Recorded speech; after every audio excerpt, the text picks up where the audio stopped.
Nah, para sahabat padahal channel ini rahmati Allah Subhanahu wa taala. Kopi mau.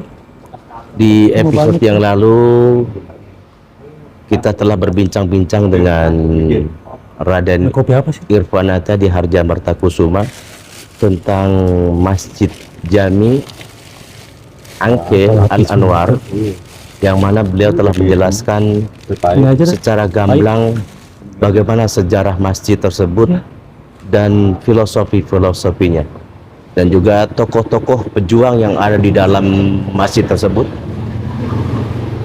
Dan kali ini kita akan memasuki makom keramat Tubagus Angke, dan kita juga akan bertanya langsung kepada beliau, kepada Raden Irfanata di Harja Mertakusuma selaku pengurus makom keramat. Untuk itu mari ikuti saya ke dalam dan kita temui beliau. Mari para sahabat.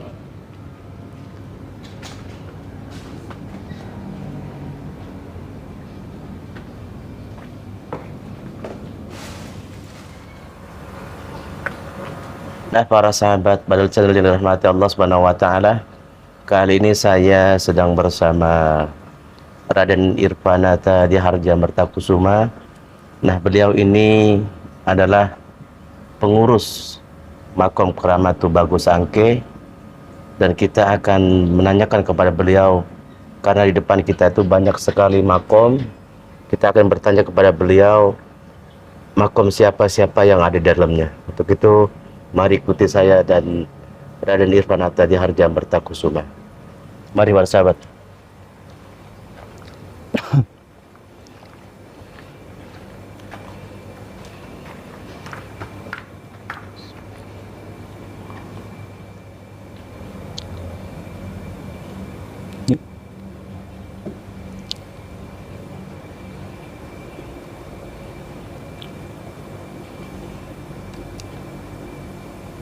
Bismillahirrahmanirrahim.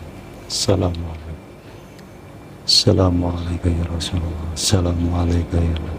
Assalamualaikum ya Sultan Aulia Allah Syabdul Qadir Jailani, khususan Suma ila Habib Pangeran Syarif Hamid Al-Qadri bin Al-Habib Sultan Syarif Abdul Rahman Al-Qadri, yang Pangeran Tubagus Angke bin Pangeran Panjunan bin Sehdatul Kafi, wa adana laina min barakatihim wa bi'usulihim wa bi karamatihim wa bi mujizatihim wa bi syafaatihim wa bi salamatihim fid dini wa dunya wal akhirah. Sayyulillahi lahumul fatihah. A'udzu billahi minasyaitonir rajim. Bismillahirrahmanirrahim. Alhamdulillahirabbil alamin arrahmanir rahim maliki yaumiddin. Iyyaka na'budu wa iyyaka nasta'in ihdinas mustaqim shiratal ladzina an'amta 'alaihim ghairil maghdubi 'alaihim waladdallin. Alhamdulillah wa syukurillah.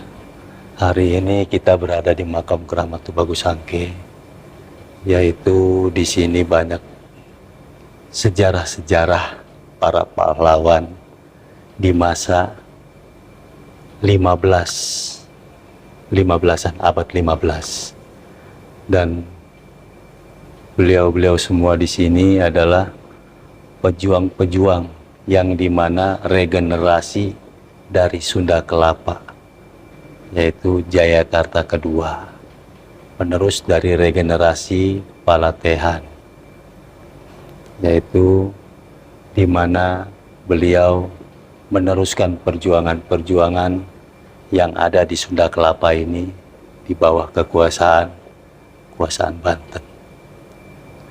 Dan saya akan menanyakan satu persatu dari setiap makam demi makam, yang insya Allah mudah-mudahan semuanya yang ada di makam ini ridho atas apa yang kita ingin lakukan.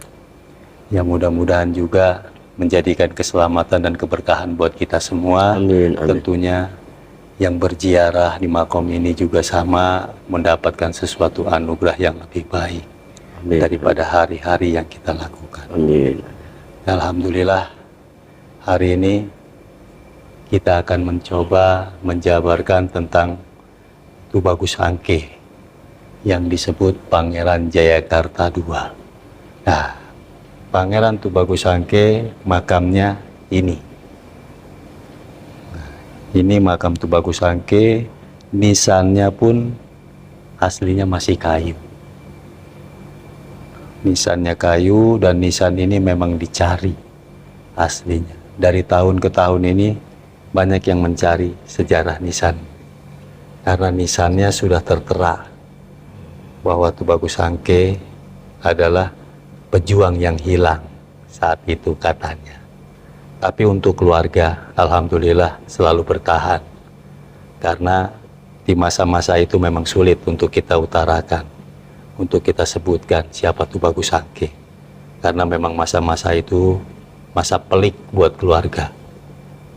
Makanya dari keluarga sendiri banyak yang mental dari Angke karena kekhawatiran. Nah, kita yang bertahan di sini terus memperjuangkan bagaimana caranya kita merapikan agar makam tersebut tetap terlihat, tetap utuh dengan apa adanya, karena beliau sendiri adalah sejarah dari Sunda Kelapa ke Jayakarta. Nah, inilah beliau, sosoknya beliau, makamnya ini, dan beliau regenerasi penerus dari Patahila atau Palatehan. Dan beliau berjuang tidak sendiri, akan tetapi perjuangan beliau sendiri ada panglima-panglimanya yang ikut sama beliau. Ya, seperti makam-makam yang di depan. Nah, itu makam-makam yang di depan itu panglimanya semua dari setiap kesultanan, yang dulu kerajaan menjadi kesultanan. Dan nanti insya Allah kita akan sebutkan mereka satu persatu. Yang saat ini kita akan berfokus pada Pangeran Tubagus Sangke Jayakarta II, yang kebetulan tanggal 1 Juli beliau akan mengadakan haul yang ke-447 beserta haul makam Pangeran Syarif Hamid Al-Qadri. Beliau kesultanan dari Pontianak, dan beliau juga pejuang dari penerus regenerasi Jayakarta. Akan tetapi beliau sudah tidak bisa disebut Jayakarta karena masa beliau sudah masa Batavia. Gitu. Jadi kalau masa Jayakarta ya ini Pangeran Tubagus Sangke, makanya disebut Jayakarta II. Dan ini adalah istri dari Tubagus Sangke. Oh, yang ini istri Ya. dari Tubagus Istri Sangke. dari Pangeran Tubagus Sangke. Ya. Beliau putri dari Sultan Maulana Hasanuddin Banten. Oh, jadi beliau ini istri dari Pangeran Tubagus Sangke, dari putri daripada Raja Banten. Banten. Iya. Sultan Hasanuddin Banten. Iya. Nah, ini beliau namanya Ratu Ayu Pembayun Fatimah. Ratu Ayu Pembayun Fatimah. Nah, beliau istrinya. Makanya disebut Pembayun karena putri pertama. Oh, iya. Biasanya begitu, kalau dari kesultanan itu Pembayun itu putri pertama dari kesultanan. Dan beliau istrinya. Beliau suaminya punya anak 5. Nah, anak beliau ini 5. Yang pertama itu Wijayakrama. Wijayakrama itu disebutnya Wijaya Kusuma. Wijaya Kusuma. Iya, karena dia mendapatkan gelar seorang penasehat. Jadi Wijaya Kusuma. Nah, Wijaya Kusuma itu anak pertama. Anak kedua Ahmad Sungarasa atau Ki Buyut Nengah. Ki Buyut Nengah. Ya, yang disebut Jayakarta III. Iya. Makamnya ada di Serang, Banten sana. Di Jayakarta III. Yang ketiga itu anaknya yang bernama Ahmad Jaketra. Ahmad Jaketra berarti? Ahmad Jaketra itu makamnya ada di Jatinegara Kaum. Oh, berarti yang disebut Jayakarta 4 berarti. Iya. Jayakarta 4. Itu versi dari kita, keluarga. Jadi kalau dari kita itu Jayakarta 4 itu Ahmad Jaketra anak dari Pangeran Tubagus Sangke, bukan cucu. Oh, jadi anak bukan cucu Anak, ya? Iya. Dan kalau yang keempat itu Syekh Jafar Sodik. Syekh Ja'far Shiddiq itu putra keempat dari Pangeran Tubagus Sangke. Yang makamnya ada di depan masjid. Depan masjid sebelah barat. Dan yang kelima, Ratu Nilam Sari adanya di Belah Raja. Ada di Balaraja. Belah Raja, itu anaknya. Jadi anaknya 5, masing-masing sudah punya peranan. Untuk Jayakarta 3 dan 4 itu sudah tercipta sebelum beliau wafat. Sebelum dia wafat sudah diciptakan Jayakarta 3 dan Jayakarta 4. Akan tetapi berpisah dalam pengurusan. Dalam pengurusannya Ahmad Sungarasa Ki Buyut Nengah untuk wilayah Tanara Banten, dan untuk Ahmad Jaketra Jayakarta 4 untuk wilayah Bekasi sampai ke Cikampek sana. Itu jadi wilayahnya timur disebutnya. Nah, untuk Wijaya Kusuma, beliau penasehat, adanya di tengah-tengah. Betul. Jadi beliau bisa ke sana, bisa ke sini gitu. Karena memang penasehat itu cuma satu, beliau saat itu. Dan kalau Syekh Ja'far Shiddiq sendiri yang ada di depan makam masjid, Iya. nah beliau itu seorang guru, seorang ulama. Oh, seorang ulama. Iya, makanya masjid tercetus karena keinginan beliau untuk tidak menghilangkan sejarah dari Angke itu sendiri. Betul. Nah, beliau menciptakan murid-murid terbaik sampai menjadi seorang arsitek. Nah, itu yang melanjutkan masjid agar menjadi masjid yang benar-benar terpandang, terlihat, situs dan budayanya tidak hilang sampai saat ini. Gitu. Nah, itu anak yang keempat. Anak kelima sendiri menikah dengan Juragan Banten. Jadi adanya di Belaraja beliau. Nah, ini sejarah dari Tubagus Sangke, dan ini kita balik ke Syarif Hamid Al-Qadri. Syarif Hamid Al-Qadri ini sendiri adalah regenerasi penerus dari Jayakarta. Karena kekosongan saat itu, masa Jayakarta habis pada tahun 1619. Sudah habis Jayakarta. Jadi tidak ada lagi Jayakarta 5, Jayakarta 6, udah tidak ada. Kalau boleh tahu, Pangeran Syarif Hamid ini apakah ada kekerabatan dengan Pangeran Jayakarta? Ya, kalau ditarik kerabatan itu dari Al-Qadiri. Dari Al-Qadiri. Iya, karena pernikahan Al-Qadiri dengan Maulana Yusuf. Oh. Jadi mertua jadinya kalau Al-Qadiri. Gitu. Jadi masih ada kaitannya Ada kerabatan. kaitannya kerabat gitu. Dan kedua, turunan dari Tubagus Sangke juga ada yang menikah dengan Al-Qadri gitu. Ya, dari Kumpi Tamrin itu sendiri. Kumpi Tamrin makamnya ada di depan sana. Iya. Nanti kita akan jelaskan lagi. Dan ini sejarah dari beliau. Beliau dari Pontianak. Gelar beliau keluar dari Pontianak masih pangeran. Masih pangeran. Masih pangeran. Dan beliau dibuang. Kisah cerita dari turun-temurun, beliau ini dibuang ke Palembang saat itu. Dan beliau bisa berjuang bareng bersama Habib Hasan, Syarif Hasan, Tanjung Priuk, sama Said Ali. Nah, beliau berjuang di situ, membangkitkan gairah lagi yang tadinya Palembang sudah porak-poranda oleh Portugis. Bangkit gairah kembali dengan beliau untuk berjuang. Setelah gairah di sana untuk berjuang, beliau tinggal lagi ke Pasai. Beliau tinggal ke Pasai untuk melihat, sekedar melihat kekuatan Islam yang ada di Pasai saat itu. Karena memang dia bergerak dengan niat dan tekad apa yang sudah Gusti Allah takdirkan. Nah, sebaliknya dia ke Jakarta, ada saat pertukaran saat itu. Jadi bukan disengaja, akan tetapi waktu Pangeran Diponegoro dibuang ke Pasai, beliau ngambil kesempatan itu untuk berangkat ke Jakarta, ke Batavia. Gitu. Jadi sosok beliau mirip seperti Pangeran Diponegoro. Saat kehadiran beliau, seakannya Pangeran Diponegoro itu balik ke tanah Jawa. Iya, iya. Gitu. Padahal tidak, akan tetapi beliau. Nah, beliau sendiri sampai ke Jawa perjuangannya bersama Kiai Maja, bersama Mataram saat itu.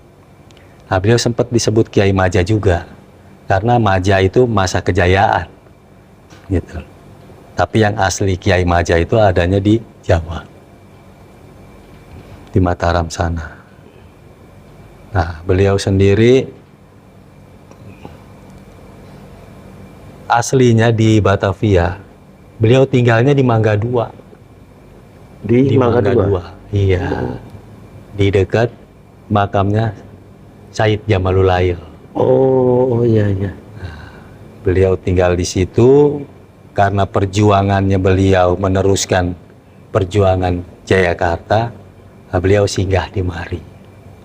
Beliau juga sempat menguruskan masjid, meluruskan masjid untuk menjadikan benteng saat itu. Masjid dijadikan benteng para pejuang agar untuk selalu bertahan dengan keyakinan dan keimanan yang kuat. Karena memang beliau sendiri memang orang keras. Bahasa keras bukannya kepala batu. Akan tetapi kerasnya beliau, kita berpijak di mana bumi kita berpijak, disitulah langit kita junjung. Ini simbol di beliau.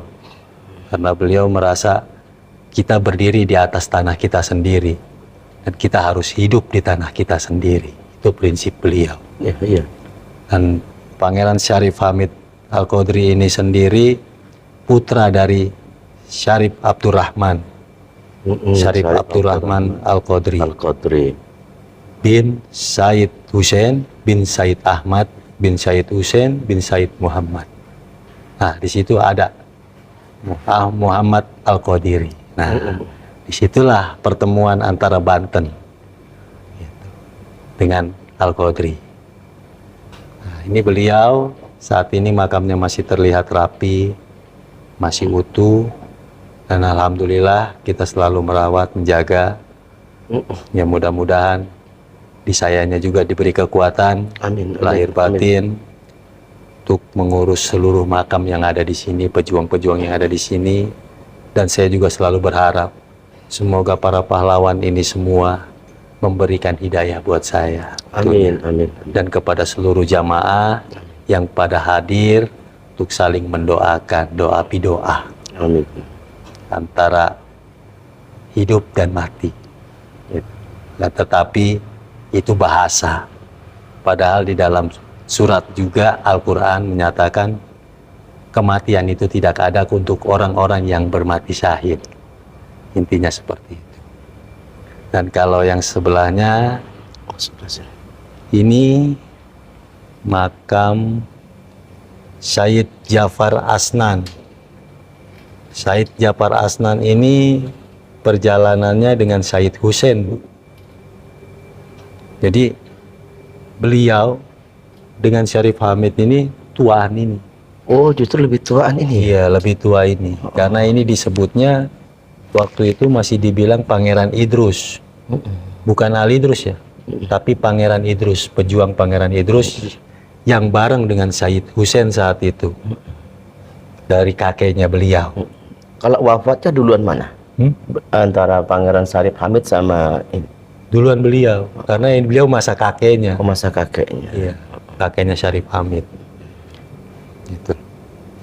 Karena kalau ditarik lagi, beliau sekitar masanya masa 16-an. Masa 16-an. Masa 15-16-an ya, kira-kira. Nah, kalau boleh tahu nih, kenapa makom Pangeran Syarif Hamid ini lebih besar daripada makom-makom yang lain? Ya sebenarnya aslinya semua juga besar. Oh, semuanya besar. Semua besar. Saat itu kan ini masih tertutup seng. Oh, betul. Masih besar.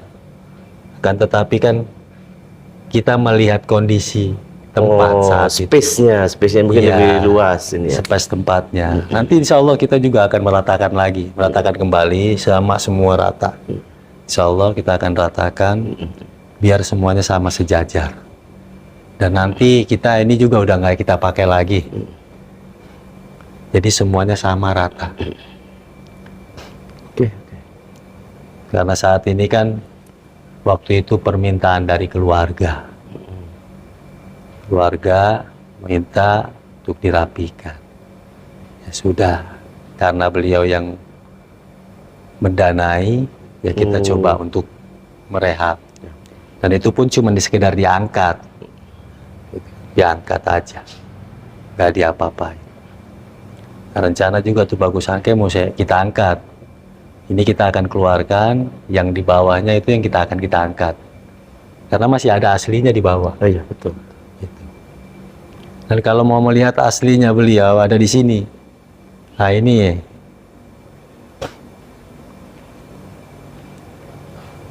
Beliau ada di sini. Silakan bisa baca sendiri maksud dan tujuannya apa beliau di sini.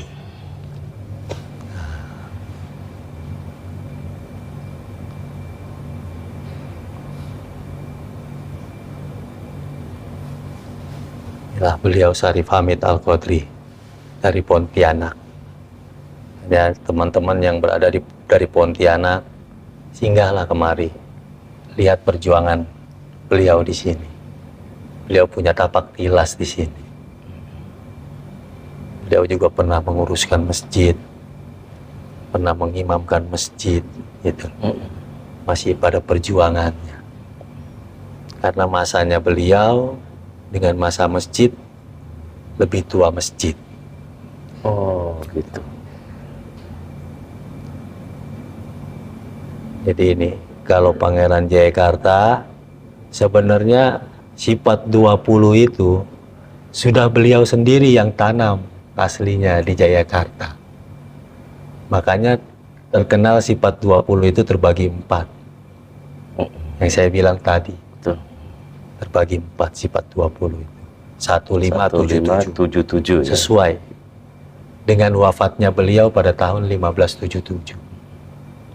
Itu yang ditanamkan semua pada panglimanya, kepada pengikutnya. Gitu. Beliau yang meneruskan itu semua. Dan untuk makam selanjutnya kita akan jalan ke depan. Lihat.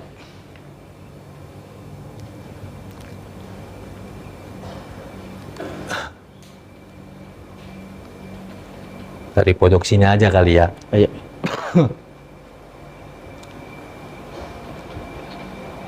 Nah ini makam Syarifah, wanita perempuan ini. Oh, Yang konon ceritanya cantik banget katanya beliau.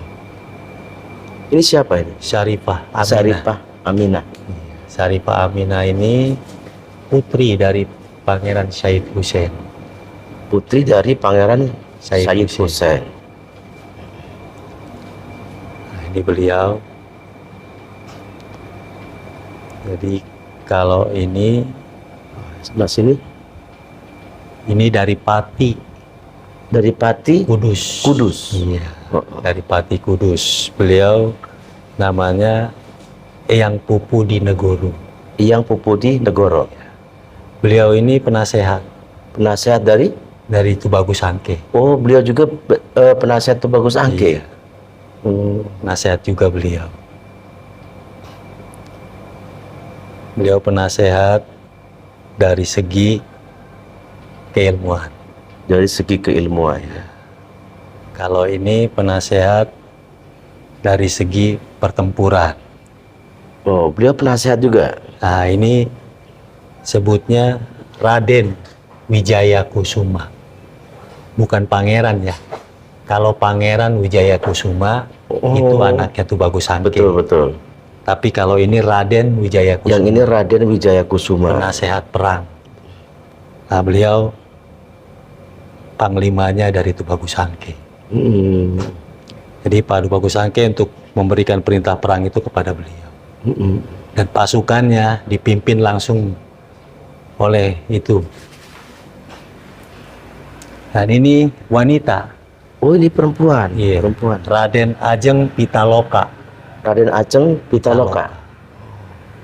Ini beliau. Beliau juga sama, panglima perang. Oh, beliau panglima juga. Panglima perang Oh, juga. panglima perang Pasukannya juga. itu ditaruhnya di Gadok. Di Gadok, Yang Bojonegoro. Bojonegoro, Mataram ya. Mataram itu. Nah, itu tempat pasukannya beliau. Iya, Jadi iya. nggak deket, pasukan itu nggak deket sama apa namanya kalau kata itu mah pendopo. Oh, Di sini iya. sebutnya Tanah Paseban. Oh. Jadi nggak deket sama Tanah Paseban. Dulu di sini disebutnya Tanah Tinggi Kampung Kampung Paseban. Paseban. Di sini disebutnya dulu. Iya, iya. Nah, karena Tubagus Sangke sudah tidak mau lagi menguruskan sesuatu pertempuran, jadi dibawa Kampung Paseban itu sama putranya yang Jakarta 4 ke Jatinegara Kaum. Makanya di Jatinegara Kaum ada namanya Kampung Paseban. Oh, gitu. Nah, itu Kampung Paseban itu sebenarnya tanda tanah yang tinggi.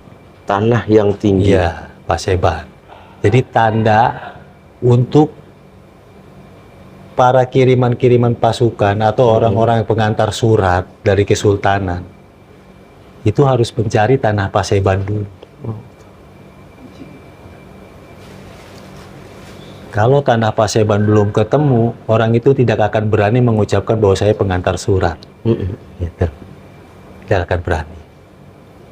Jadi selalu dia menyembunyikan jati dirinya. Tapi kalau sudah masuk di tanah Paseban, dia baru merasa aman.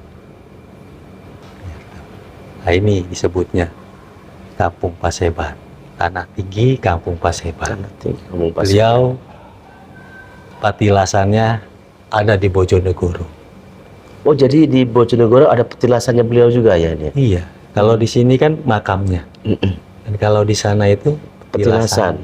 Karena memang beliau yang menaruh pasukan itu di sana. Perintah dia untuk perang, pasukan beliau yang turun semua. Wanita padahal, tapi panglimanya tuh bagus hati. Betul. Gak main-main. Dan di bawahnya lagi juga masih ada. Kayak sebelahnya nih. Ini Habib Soleh sebenarnya. Habib Soleh. Tapi karena memang sudah rata, jadi kita nggak bisa inin lagi. Karena sempat waktu itu juga pernah dibahas. Tapi karena di zamannya kakek, kalau ke saya udah kumpi tuh. Udah buyut. Udah buyut. Iya. Nah, buyut beliau tuh dulu di sini nih, taruhin batu sama beliau. Pagi siang taruhin batu, malam hilang. Pagi siang taruhin batu, malam hilang gitu. Jadi sampai 3 kali beliau gali semua. Ternyata memang nggak ada batunya. Kalau memang bahasanya di orang-orang jahil, ya buat apa gitu loh, namanya batu cuma disusun kan gitu. Tapi memang nyata beliau tidak mau ditampilkan mungkin. Ya inilah akhirnya jadi maslahat kita untuk bisa duduk bareng, ngopi, bercengkrama. Ya di sini alhamdulillah beliau juga mungkin alhamdulillah ridho, ikhlas gitu. Alhamdulillah. Dan kalau ini guru spiritual agama beliau, Tubagus Sangke. Guru spiritual Tubagus Sangke namanya Syekh Jalaluddin Al-Qurtubi. Syekh Jalaluddin Al-Qurtubi. Iya. Ini guru spiritual Pangeran Tubagus Sangke. Jadi setiap beliau punya permasalahan, beliau tanya dulu spiritualnya bagaimana. Akan tetapi berat atau ringan untuk dijalankan. Kalau beliau bilang spiritualnya, lakukan sesuai dengan apa keinginan, beliau akan berjuang seperti itu. Dan kalau ini makamnya Habib Soleh. Habib Soleh bin Muhammad Al-Habsyi. Oh, yang ini ya? Ini Habib Soleh ya? Ini makamnya Habib Soleh bin Muhammad Al-Habsyi. Ini Jadi makamnya dari Habib Soleh. Kuitang, dulu gerombolan Kuitang itu semua tinggalnya di Pekojan. Oh, Di Pekojan. Jadi dulu Pekojan itu tempat perkumpulan ya orang-orang yang orang-orang Arab lah. Mungkin entah dari Yaman, entah dari Irak, kita kurang paham kesananya. Yang pasti di sana itu sebutnya Arab-Arab gitulah, kampung Arab. Pekojan. Nah, kita nggak tahu perjuangan beliau ke saat ini. Dan kalau ini Kumpi Tamrin. Kumpi Tamrin ini anak punya bapak Kumpi Tabri Tamim. Tabri Tamim itu anak dari Kumpi Mawil. Dan Kumpi Mawil anak dari Kumpi Imam Najihud. Yang ini ya? Dari Kumpi Imam Najihud. Oh, yang ini. Kumpi Imam Najihun ini punya ayah namanya Ahmad Mertakusuma. Bukan Mertakusuma ya, tapi Ahmad Mertakusuma. Makamnya ada di Cirebon. Oh, Ahmad Mertakusuma itu Ahmad Mertakusuma. makamnya ada di Cirebon. Cirebon. Ada juga Mertakusuma. Mertakusuma yang nikahnya sama Sultan Abu Ma'ali. Nah, Sultan Abu Ma'ali punya anak Tirtayasa. Nah, ini hubungan erat dengan Banten. Jadi putri dari Ahmad Sungerasa punya anak nih. Ahmad Sungerasa punya anak 2. Yang satu Ahmad Mertakusuma, yang satu Mertakusuma. Yang satu Ahmad Mertakusuma, Ya, yang satu Mertakusuma. Ratu Mertakusuma. Ratu Mertakusuma. Karena kalau yang Ahmad Mertakusuma punya anak Imam Najihun. Ahmad Mertakusuma punya ayah Ahmad Sungarasa. Ki Buyut Nengah Jayakarta 3. Betul. Nah, Jayakarta 3 Ahmad Sungarasa punya ayah Pangeran Tubagus Sangke Jayakarta 2. Nah, Jayakarta 2 Tubagus Sangke punya ayah Pangeran Panjunan yang mendapatkan gelarnya Panjunan. Nama aslinya Syed Abdurrahman. Nah, Syed Abdurrahman punya ayah Syekh Datul Kahfi. Iya. Jadi makam yang di Cirebon Syekh Datul Kahfi itu Syekh Nurjati. Ya, ini turunannya. Sampai ke Tubagus Sangke, sampai ke sini semua nih. Dan dari Kumpi Tamrin turun lagi ke Kumpi Abdullah. Dari Kumpi Abdullah turun ke Poto yang ono. Kumpi Haji Muhammad Ali. Iya. Kumpi Haji Muhammad Ali turun ke Sadia, Sadia turun ke almarhum Abah juga. Dari Abah baru turun ke kita. Jadi kalau dihitung sudah 14 regenerasi ke saya. Itu dari Ahmad Mertakusuma. Sama-sama Mertakusuma, akan tetapi kalau yang laki ada Ahmadnya. Iya. Kalau yang perempuan Mertakusuma yang dinikah sama Sultan Abu Ma'ali. Jadi erat sama Banten juga. Jadi pernikahannya pernikahan saudara semua. Iya.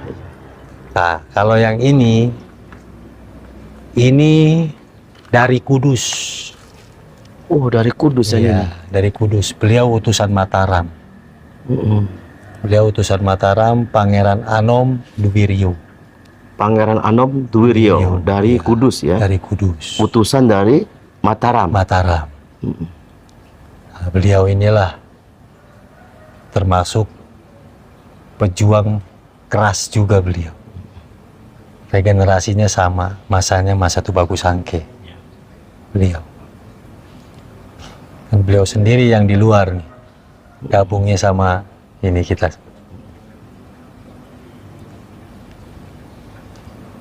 Beliau. Jadi kalau ini yang satu mental satu di sini. Nah, ini. Nah, Ini ada ini satu nih agak mojok mantu. ini sendirian. Ini besanan. Besan dari Kumpi Abdullah. Besan dari Kumpi Abdullah. Iya. Besannya.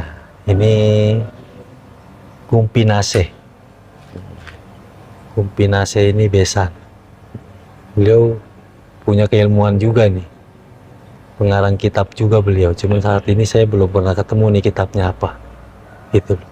Cuman pernah ada yang bilang dari putra-putrinya semua masih Dahlan Iskan itu putranya.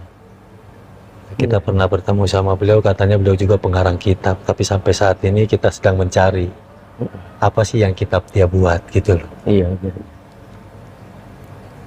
Karena beliau sempat juga banyak yang bilang bergelar Syekh, Syekh Kumpinase. Ini beliau. Nah ini kisah semua dari makam keramat Tubagus Sangke. Makam keramat Tubagus Sangke dalam kondisi saat ini seperti ini, alhamdulillah kita bisa pelan-pelan menata, merapikan satu persatu, walaupun hasil dari infak teman-teman yang ada di kota kita manfaatkan semaksimal mungkin untuk merapikan entah bangunannya, baik peralatan-peralatan lainnya ataupun listriknya, karena kita sama sekali tidak ada tanggungan dari pemerintah itu sendiri. Kita berkarya untuk maslahatan semua para jamaah agar merasa nyaman, tidak merasa enak, untuk doa pidoa lah bahasanya, bersilaturahmi kemari. Ya, alhamdulillah makam ini sudah hampir dipenuhi dari setiap pelosok daerah. Alhamdulillah dari Jawa, dari Madura, dari Bali, mereka sudah mengetahui ini semua. Dan sayangnya perjalanan mereka kemari terkadang masih punya rasa takut. Rasa takutnya karena satu, kita tidak punya lahan parkir. Oh, Gitu. Akan tetapi mereka semua tetap berusaha semaksimal mungkin untuk cari tempat parkir yang lebih aman. Dan saat ini kita butuh sebenarnya bantuan dari pemerintah untuk kawasan perparkiran. Hanya itu sih sebenarnya yang kita butuhkan. Seandainya kita dapat pembebasan aja, kemungkinan bisa juga kita ramai, bisa juga setiap hari kita penuh gitu menghadapi para jamaah. Beda dengan kayak di luar Batang, terkoordinir semuanya. Jadi peran pemerintahnya masih mau ikut andil. Beda dengan di Tambora ini, apa-apa main derek, tidak menanyakan lagi itu mobil orang ziarah atau apa, main derek gitu. Jadi itulah kekhawatiran mereka, dan itu juga jadi pemikiran kita sebagai pengurus, tentunya harus ambil langkah seperti apa gitu. Ya mudah-mudahan ke depannya pemerintah yang ada di wilayah Tambora ikut berperan andil atas makam keramat ini sendiri dan menuakan benar-benar bahwa di sini tuh ada keramatnya.